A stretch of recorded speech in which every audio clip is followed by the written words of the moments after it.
कुंडलपुर के बड़े बाबा की जय। संत शिरोमणि आचार्य भगवान श्री विद्यासागर जी महाराज की जय। आचार्यों की वाणी और समय बहुत कीमती होता है और वे उस समय और वाणी का सदुपयोग करते हैं। आचार्य महाराज के पास सन 2008 चतुर्मास रामटेक की बात है। वहाँ पर आरएसएस के मुख्य मोहन जी भागवत आए। चूँकि नागपुर मुख्यालय आरएसएस का है और रामटेक चतुर्मास हो रहा था गुरुदेव का। आचार्य महाराज ने उनको समय दिया और उनसे वार्ता की। राष्ट्रहित से लेकर और अहिंसा तक की चर्चा उनसे हो रही थी।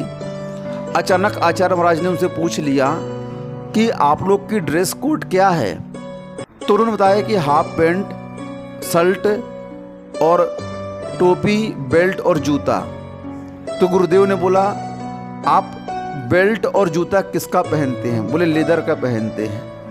आचार्य महाराज ने बोला, देखो भाई, आप हिंदुत्व की पार्टी हो, हिंदुत्व का समर्थन करते हो और हिंदुत्व में ये कहा गया है कि एक गाय के शरीर में 33.5 करोड़ देवी देवताओं का वास होता है और आप उस गाय से चमड़े से बनी, उस गाय के चमड़े से बनी वस्तुओं का आप प्रयोग बेल्ट और जूते में कर रहे हो। और देखो, ये हमारे देश की बड़ी विडंबना है, बड़े शर्म की बात है भारत के लिए कि यहाँ पर इतने कत्ल खाने खुले हुए हैं और लाखों पशुओं का वध मांस के लिए यहाँ पर प्रतिदिन होता है और उसका दुष्परिणाम आज पूरे भारत को भोगना पड़ेगा।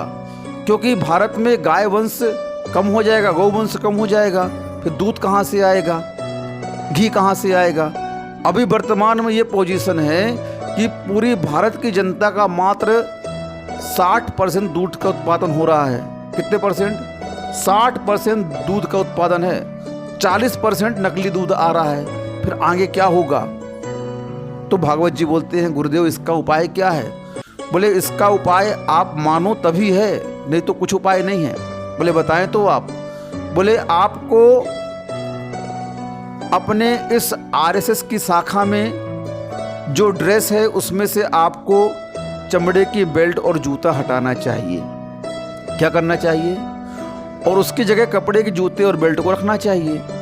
उन्होंने तुरंत आचार्य महाराज की आज्ञा का पालन किया और आदेश पारित कर दिया कि आरएसएस की ड्रेस में कोई भी चमड़े के बेल्ट और जूते नहीं पहनेगा।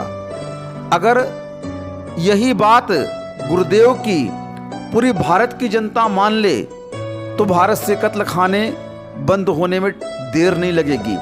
क्योंकि मांस के माध्यम से उतनी आमदनी नहीं होती है जितनी उनके अन्य अवयवों के माध्यम से होती है। उनके लेदर के माध्यम से सूटकेस, पर्स, बेल्ट, जूते, पर्स, घड़ी के पट्टे, बहुत सारी वस्तुएं बनती हैं। इस कारण से उनको प्रॉफिट होती है और उनके प्रॉफिट को हम अगर कम कर देंगे तो अपने आप उनका उत्पादन कम हो जाएगा।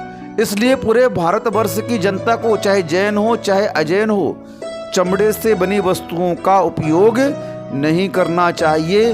गुरुदेव की भावना अगर जन जन का वो बन जाए, केंद्र बन जाए, जन जन की आवाज बन जाए और पूरी भारत की आवाम अगर इस चमड़े से बनी वस्तुओं को त्याग कर दे तो बहुत सारी गौ माता की रक्षा आज भी हम कर सकते हैं। गुरुदेव की भावना को पूरा करो और आप लोग भी ये नियम लो कि आज से हम कभी भी चमड़े से निर्मित वस्तुओं का प्रयोग नहीं करेंगे। उन्होंने बात मान ली और देखो आज उनका शासन पूरे भारतवर्ष में है। आज उन्हीं की पार्टी बीजेपी भारतवर्ष में शासन कर रही है आज 10 साल से। ये उस पुण्य का प्रताप है। तो अपने जीवन में सफलता चाहते हो, तरक्की चाहते हो तो मांस से बनी निर्मित वस्तुओं का प्रयोग आप ना करें। हमारे गुरुदेव की भावना को पूरा करें। इन्हीं भावना से अहिंसा परमो धर्म की जय।